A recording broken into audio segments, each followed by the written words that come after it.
This coming October, Capcom is due to release its 6th title in their famed Resident Evil series. And as with any game in the series, there is a huge sense of anticipation that it will hopefully live up to. But with the direction the series has now taken, it's bound to disappoint a selection of the hardcore horror fans. Resident Evil 6. This time the game follows the familiar characters Leon Kennedy, Chris Redfield and newcomer Jake Muller, who all now have to face off the new C-Virus and a host of infected enemies. The plot now takes you across the world, with the 3 characters all in different locations, with individual storylines on how each are surviving the outbreak, with some of the characters said to cross and interweave throughout the game. And just like Resident Evil 5, the main characters have a partner who functions as an AI helper if you want to play on your own, or you can play the whole campaign in off or online co-op.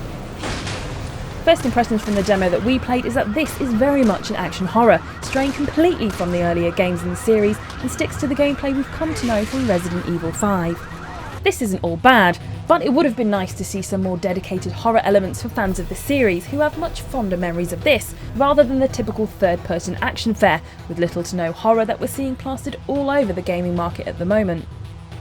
That aside, Capcom have no qualms about labelling it an action horror, even though the horror elements are very minimal.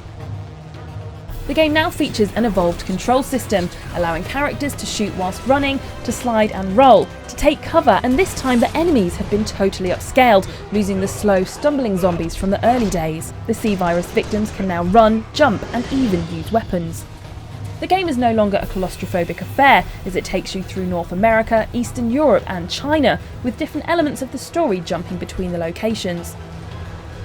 Overall, the demo was a great taste of the game, but looking forward, we're excited and apprehensive at the same time about the full title. On one hand, it will be great to have all the characters back in one place and to see where the story goes next, but on the other, we'll still be yearning for the classic leave the lights on at night horror from the original games, and not just another Gears of War clone with the Resident Evil name plastered all over it. If you want to try the demo for yourself, it's available now to owners of the game Dragon's Dogma, and to everyone else on the 5th of September, with a full title hitting the shelves on October 2nd. You can't run forever.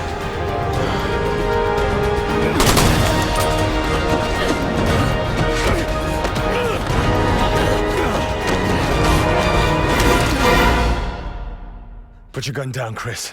She's a key witness. We need her. A witness? She's the one who did all this!